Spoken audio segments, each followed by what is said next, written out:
अस्सलाम वालेकुम व्यूअर्स, उम्मीद है आप सब खैरियत से होंगे। हाजिर हैं एक नए प्रोग्राम के साथ, एक नए मेहमान के साथ। हमारी आज की मेहमान है अमीना अमीन सुल्ताना। वैसे तो वो तालिब इल्म हैं, पीएचडी कर रही हैं और आसाम से ताल्लुक़ रखती हैं, लेकिन आजकल इंडिया में दिल्ली में मुकीम हैं और दिल्ली से अपनी पीएचडी कर रही हैं। आइए अमीना से मिलते हैं, उनसे पूछते हैं उनका तारुफ। अमीना, सबसे पहले तो मोस्ट वेलकम प्रोग्राम में। कैसी हैं आप? Thank you so much and अस्सलाम वालेकुम। मैं बिल्कुल वालेकुम ठीक हूँ, आप सुनाएं। मैं भी ठीक, अल्लाह का शुक्र। अमीना, अपना तारुफ करवाइएगा व्यूअर्स के लिए। जी, मैं बेसिकली आसाम से हूँ, लेकिन मैं अभी रह रही हूँ फ़िलहाल दिल्ली में और आगे का मुझे बिल्कुल पता नहीं है। मैं हूँ तो ऐसे पेशे से लॉयर, लेकिन फ़िलहाल मैं पीएचडी कर रही हूँ लॉ में। ठीक है, तो आपने तालीम कहाँ से हासिल की? यानी आप शुरू से ही दिल्ली से ही तालीम हासिल की?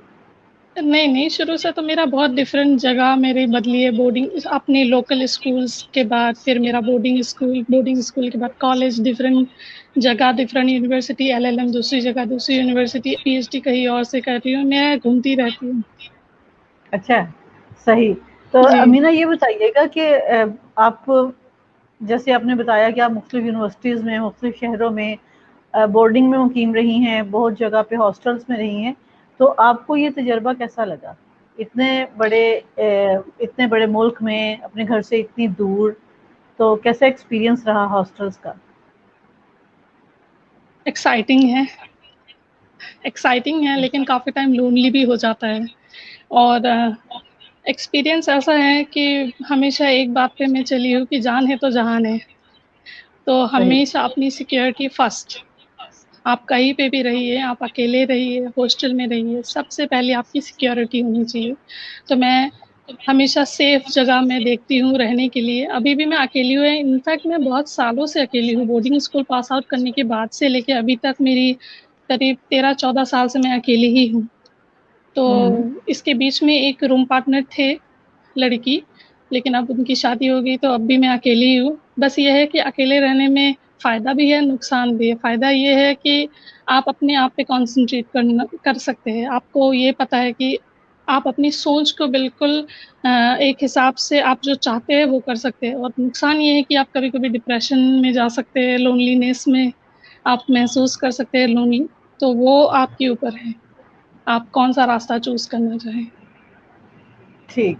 तो अमीना, आप असम से, अ, यानी असम में ये आम है, कॉमन है कि लड़कियां जो हैं वो हॉस्टलाइज होती हैं, दूसरे शहरों में पढ़ने के लिए जाती हैं? हाँ, नहीं कॉमन की क्या बात है, मतलब हाँ, जाती है बाहर, काफ़ी यहाँ से जाते हैं, मतलब दूर-दूर भी जाते हैं। ये कॉमन है, इंडिया में ये कॉमन है।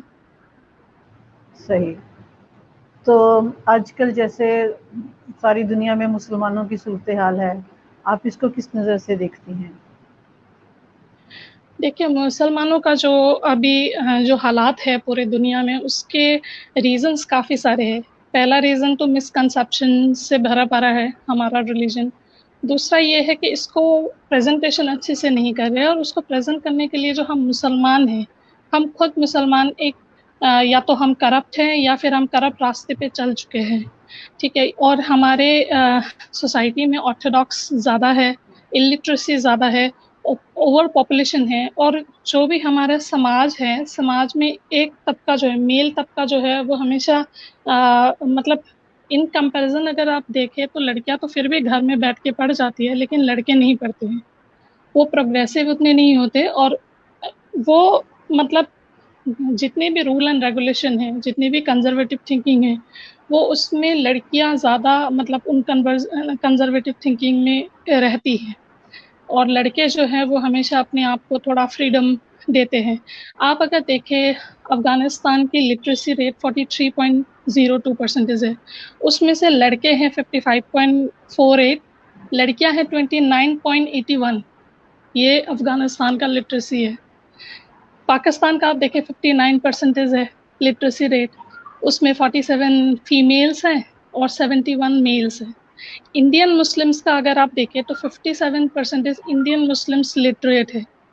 उसमें से भी आप देखें अगर तो 48.1 वुमेन जो है वो इलिटरेट है और 37.59% जो है वो मेल इलिटरेट है।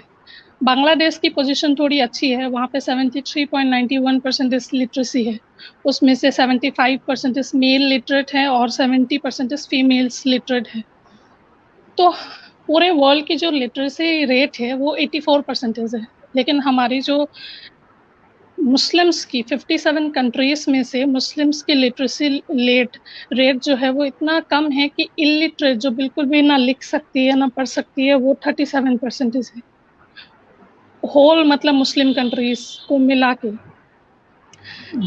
तो हमारी सबसे गलत है, हमारा एक तो बहुत ज़्यादा कंजर्वेटिव थिंकिंग है। कंजर्वेटिव थिंकिंग में क्या आता है, चाइल्ड मैरिज आती है और हमेशा लड़कियों को मतलब दबाना, लड़कियों का एजुकेशन नहीं करवाना, या फिर उनकी मतलब उनके दिमाग में एक ही चीज़ डाल देना कि शादी ही अल्टीमेट कोर्स है आपकी ज़िंदगी का। शादी, घर पे रहना, बच्चों को संभालना, ठीक है। और हमारी गवर्नमेंट भी जो है वो बहुत काफ़ी मतलब पावर हंग्री है। आप पूरे वर्ल्ड में देख लीजिए, पावर हंग्री है, लेकिन वो आवाम के बारे में इतना नहीं सोचते, और अगर सोचते भी है तो उसको अच्छे से लॉज बनाते भी हैं तो उसको इम्प्लीमेंटेशन पे उतना ध्यान नहीं देते। अगर आप इंडिया में देखेंगे तो इंडिया में पहले पहले चाइल्ड मैरिज बहुत ज़्यादा था। अभी इंडियन गवर्नमेंट ने जो है उसके ऊपर लॉज लाए कि चाइल्ड मैरिज नहीं करना है। फिर उसके बाद वो लॉज इम्प्लीमेंट भी करने की बहुत कोशिश की, फुल इम्प्लीमेंटेशन की बहुत कोशिश की, और इस वजह से आज मैं ये नहीं कहूँ कि 100% चाइल्ड मैरिज यहाँ पे मतलब वो हो गया, एलिमिनेट हो गया है, बट आज फिर भी इंडिया में चाइल्ड मैरिज काफ़ी हद तक कम है, काफ़ी कम है।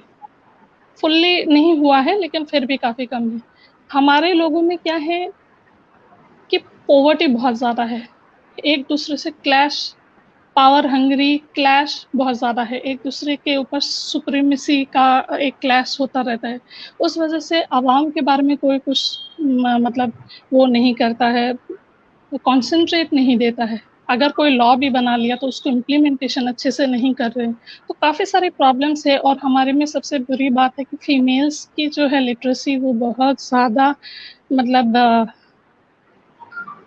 बहुत ज़्यादा कम है। तो इस चीज़ पे हमें वो देना चाहिए इंटरेस्ट, सही। गुड सही क्वालिटी एजुकेशन नहीं है। सही। अमीना, आप पीएचडी कर रही हैं, आप ज़रा अपने पीएचडी के हवाले से बताएंगी, आपका थीसिस क्या है और इसके बाद फिर आप फर्दर क्या करना चाहती हैं? थेसिस के हवाले से अगर बताया जाए तो ये है कि मेरा थेसिस मैं प्रॉपर्टी लॉ पे कर रही हूँ, property law of Muslim women in India. तो हमारे मैं इंडिया ही नहीं बोलूँगी, हर जगह की बात है कि लड़कियों को एक है ना मतलब एक उसमें रख दिया जाता है कि ठीक है आप इसी इसी रास्ते से चले। उनके लिए बहुत सारा मतलब बुर्का पहनो, ये पहनो, मतलब हर एक उनमें लागू किया जाता है, बट जो मेन चीज़ है उनकी प्रॉपर्टी, उस पर कोई बात नहीं करता है, उस पर कोई बात नहीं करता है। हमारे कुरान में 12 पुराने हेयर्स है, हेयर्स मतलब जो इनहेरिटर्स है, सक्सेसर्स है, उनमें से 8 औरतें हैं, 4 मर्द है पुरानिक हेयर्स में से। और जो सन है वो पुरानिक हेयर नहीं है, वो एग्नेटिक हेयर है। एग्नेटिक हेयर वो होते हैं जो मेल मतलब मेल लीनियस के थ्रू आता है। तो जो लड़की है वो पुरानिक हेयर है, ठीक है। लेकिन हमारी जो लड़कियां हैं उनको ये सारी बातें का नॉलेज बिल्कुल भी नहीं है, कोई भी नॉलेज नहीं है। लड़कियों को मेहर बहुत कम दिया जाता है, बहुत ज़्यादा कम है उनका मेहर, मतलब बिल्कुल जैसे लड़कियों को पता ही नहीं है कि मेहर नाम का भी कोई चीज़ है जो उनकी शादी में लागू होती है, जो उनसे पूछा जाता है। इनफैक्ट आप देखिए जब मुस्लिम में शादी करवाते हैं मतलब हमारे इस्लाम में बोला है कि लड़का लड़की की रजामंदी ज़रूरी है, लेकिन प्रैक्टिकली ये है कि लड़कियों की शादी इधर फोर्सफुली होती है या फिर इमोशनल ब्लैकमेल के थ्रू होती है। जब इंसान उनकी प्रेफरेंस ही आप नहीं पूछोगे तो फिर आप क्या ही उनको उनके प्रॉपर्टी राइट्स देंगे। प्रॉपर्टी राइट्स में भी ये है कि आधे लोगों को तो नॉलेज नहीं है दूसरे लोगों को अगर नॉलेज है कि हाँ भाई मुझे लड़कियों को देना है, लेकिन उनको इमोशनल किया जाता है कि कोई बात नहीं, भाई तो है बेचारा, छोड़ दो। और फिर मतलब बहुत लड़कियों को डर होता है कि अगर अब मैंने अपनी मेहर के राइट्स मांग लिए या मेंटेनेंस राइट मांग लिए या फिर मतलब इनहेरिटेंस राइट मांग लिए, तो शायद मैं अपने घर से भी जाऊंगी, अपने मायके भी जा नहीं पाऊंगी, अपने ससुराल से भी जाऊंगी। तो ऐसे ऐसे बहुत सारे मतलब ये प्रॉब्लम है। फिर और जो, अगर हम थोड़ा सा और डिटेल में बोलेंगे तो इस्लाम में ना दो कैटेगरीज है लड़कियों को, जो दो कैटेगरीज में रखा गया है। एक है मुतज़व्वज़त, जो जो जिसका मीनिंग है कि जो शादीशुदा औरतें हैं, जो मैट्रिमोनियल टाई में बंधी हुई है, वो होता है मुतज़व्वज़त। जो गैर मुतज़व्वज़त होती है वो होती है जो औरतें शादी या तो हुई है या फिर शादी शादी हो के उनकी शादी टिकी नहीं है, या तो हस्बैंड की डेथ हो गई है या फिर डिवोर्स हो गया है। ठीक है। इस गैर मुतज़व्वज़त में दो लोग आते हैं। एक आते हैं बकीरा। बकीरा वो होते हैं जिन्होंने कभी शादी नहीं किया है। और एक होती है थईबा। थईबा वो होती है जिनकी मैरिज या तो फेल्ड मैरिज है या फिर उनकी शौहर गुजर गए हैं। तो ये जो बकीरा और थईबा है, इनको दोनों को ही एक जैसा माना गया है। मतलब there is no concept in Islam, there is no concept of divorcee और विडो। जो विडो है उनका कोई कंसेप्ट नहीं है इस्लाम में। इन दोनों चीजों का कोई कंसेप्ट नहीं है कि एक डिवोर्सी औरत है या मतलब क्या बोलते हैं विडोएड जो होते हैं, वो औरतों का कोई कंसेप्ट नहीं है। लेकिन बेवा। हमारे यहाँ पे अगर आप माशरे में देखो तो ऐसा कुछ भी नहीं है। इन सबको मतलब बिल्कुल टैग किया जाता है कि वो डिवोर्सी है, उनका पति गुजर गया है। तो ऐसे ऐसे करके उनको जो उनकी राइट्स है वो बिल्कुल नहीं मिलती है। मेंटेनेंस ना राइट नहीं मिलती है अगर किसी का हस्बैंड गुजर जाए या किसी का अगर पति से डिवोर्स हो जाए। तो ये इन्हीं चीज़ों पे मेरी बेसिकली पीएचडी है कि इस्लाम ने क्या दिया है मुसलमानों को, मुस्लिम औरतों को, और क्या नहीं है। ठीक। ठीक है, लेकिन ठीक, तो बाद में फिर आप फर्दर आप इस पे कैसे इसको कर सकती हैं, यानी पीएचडी करने के बाद फिर फर्दर आप इसके हवाले से क्या काम कर सकती हैं? देखिए मैं तो पेशे से लॉयर हूँ। हाँ। पीएचडी तो मैंने ऐसी कर लिया है क्योंकि मुझे इंटरेस्ट था। तो आफ्टर पीएचडी तो मैं कोशिश करूंगी कि मैं अपने लॉ प्रोफेशन में ही जाऊं वापस से। तो इस पे मैं अच्छा। देखूंगी मुझे क्या मिलता है क्या नहीं। सही। जी। तो आपकी इस सब्जेक्ट में पीएचडी करने वाले कितने लोग हैं आपके साथ? देखिए मैं अगर आपको बोलूँ तो स्कूल में हम इतने सारे बच्चों में से मेरी सेक्शन में सिर्फ 3 मुस्लिम लड़कियां थी। जब मैं अच्छा। बोर्डिंग स्कूल में गई तो मैं ओनली 1 मुस्लिम लड़की थी। जब मैं कॉलेज में गई तो मैं तब भी एक ही मुस्लिम लड़की थी और 2 मुस्लिम लड़के थे। फिर यूनिवर्सिटी लेवल पे हम सिर्फ 3 मुस्लिम लड़कियां थी और अब भी पीएचडी कर रही तो ओनली 1 ही हूँ। अच्छा। अच्छा। बाकी कंट्री का मुझे नहीं पता, लेकिन मैं जहाँ जहाँ पे जाती हूँ 1 से 2 3 उससे ज्यादा मुझे नहीं मिले कभी जो मुस्लिम्स पढ़ाई कर रहे हो। लड़के भी नहीं है इवन। सही। सही। तो अमीना, आप असम में रहती हैं, असम के हवाले से कुछ बताएंगी? असम का मौसम, असम असम के फूड, उनकी कोई ट्रेडिशंस जो बाकी असम इंडियन से में अलग है? फिश और राइस बहुत वो है। फिश और राइस बहुत फेमस है। और लोकल चिकन यहाँ का होता है वो भी। और असम बहुत ही मतलब लिबरल माइंडसेट का जगह है। यहाँ के जो मुस्लिम्स हैं वो भी बहुत लिबरल थिंकिंग रखते हैं, ज़्यादा कम्युनल नहीं है। सही। मुस्लिम्स जो है यहाँ के असम के, वो एजुकेशन वाइज मैं बोलूँगी पूरे इंडिया में काफ़ी हद तक सही है, काफ़ी हद तक आगे है ना। और काफ़ी जगह हमारा मेखला चादर हमारा मेन कल्चरल ड्रेस है।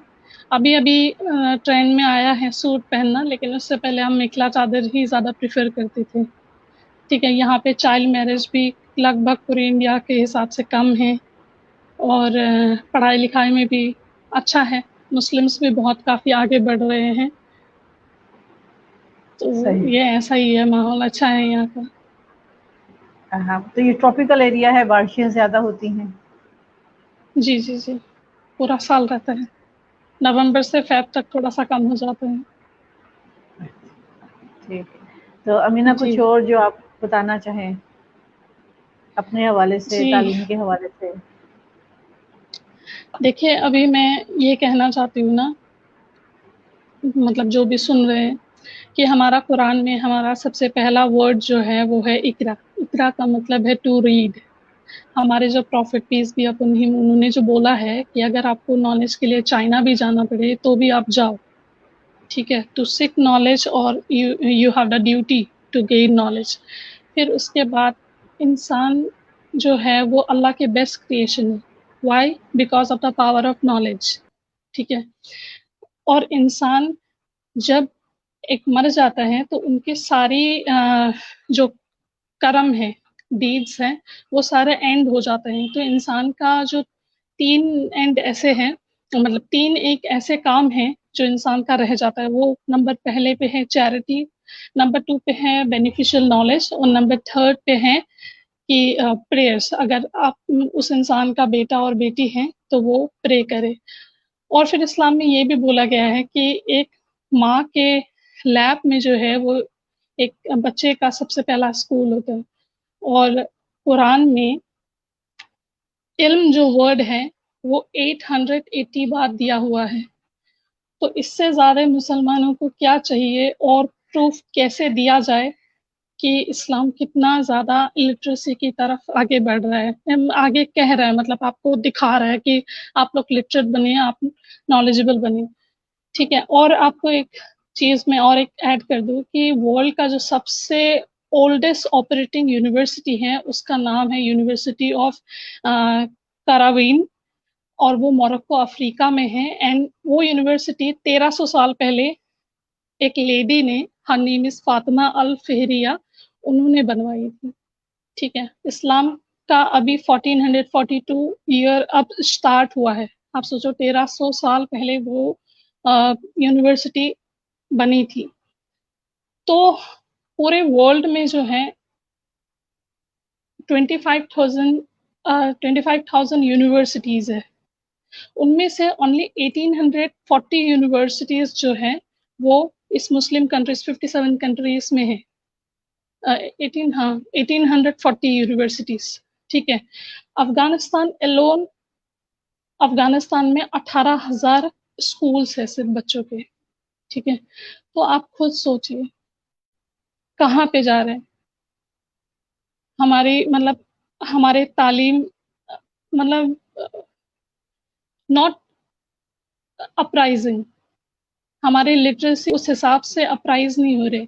इस जो मैंने बोला पूरे वर्ल्ड में मुस्लिम कंट्रीज 57 कंट्रीज है और उनमें से 1840 यूनिवर्सिटीज मुस्लिम कंट्रीज में से है, 25,000 में से वर्ल्ड में। उनमें से सिर्फ 312 ऐसे मतलब यूनिवर्सिटीज हैं जो रिसर्च या जर्नल्स कंडक्ट करते हैं, मतलब जो रिसर्च वगैरह आर्टिकल्स वगैरह लिखते हैं या निकालते हैं। ठीक है। और जो आप देखोगे वर्ल्ड में जो एक रैंकिंग दिया है, 500 यूनिवर्सिटीज का रैंकिंग दिया है, उसमें से ओनली 8 यूनिवर्सिटीज, इस 57 कंट्रीज में से ओनली 8 यूनिवर्सिटीज जो हैं उसने इस वर्ल्ड रैंकिंग 500 रैंकिंग में नाम अपना हासिल किया। और उस 8 में से पहले 4 जो है वो सऊदी अरेबिया का है। और फर्स्ट जो सऊदी अरेबिया का यूनिवर्सिटी है उसका पोजीशन है 160 पोजीशन। ठीक है। तो आप खुद सोचिए हम कितने डेवलप हैं। हम हर जगह से हम अपने आप को वो कर रहे हैं लेकिन नहीं हो पा रहा है हमारे से। तो मैं ये लास्टली यही बोलूँगी कि हमें बहुत हो गया कि मतलब हमने वो कर लिया, बहुत सारा डिवीज़न हम लोगों में बहुत ज़्यादा है। हम हर एक चीज़ में अपना डिफ़रेंस ढूँढते हैं, तो अभी हमें और ज़्यादा डिफ़रेंस की ज़रूरत नहीं है। अभी हमें सिर्फ़ इस चीज़ की ज़रूरत है कि हम कैसे यूनाइटेड रहें या यूनाइट हो। और एक यूनिटी का एक जो वे है वो है लिटरेसी। तो हमें बहुत ज़्यादा लिटरेसी पे फ़ोकस करना चाहिए। We should improve our literacy rate within Muslims। ठीक है। और जो है मतलब हमारी जो अब ट्रेंड हो चुकी है वो ये हो चुकी है कि हम लोग रिच होने के लिए मेहनत नहीं करते हैं। हम लोगों को जो है रिच दिखने के लिए हम मेहनत करते हैं।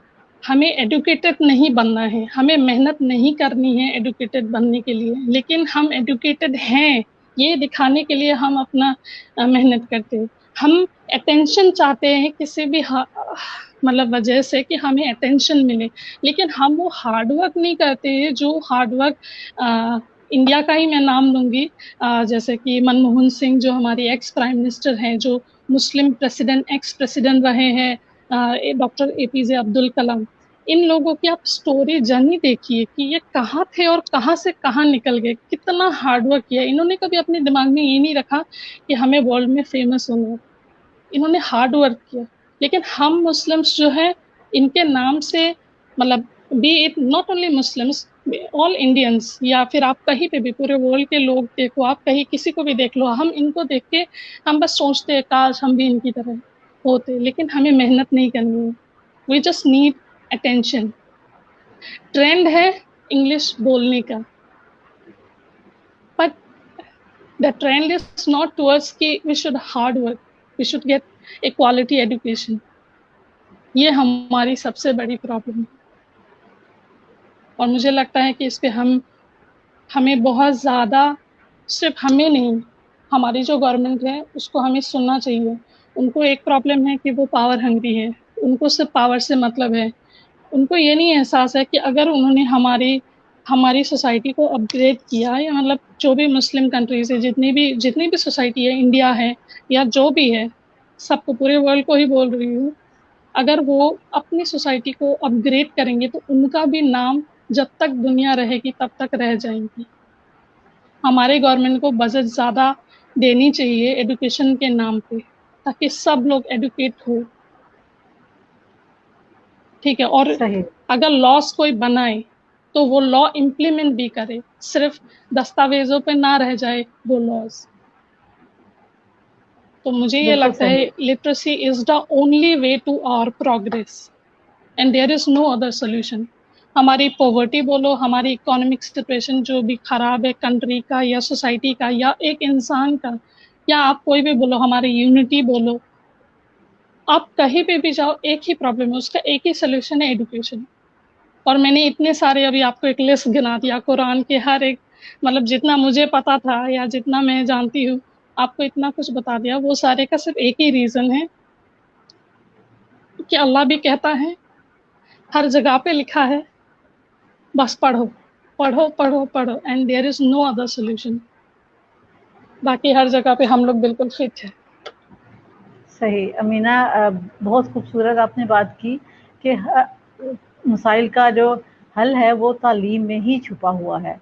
जितनी ज़्यादा जी एजुकेटेड हम होंगे उतने ही ज़्यादा, एक तो हम अपने डिफरेंसेस को भूल जाएंगे, और दूसरे फिर हमें जी शऊर आता जाएगा कि हमने तरक्की करनी है, और सही और सच्चे वाली तरक्की करनी है, सिर्फ दिखावे वाली नहीं।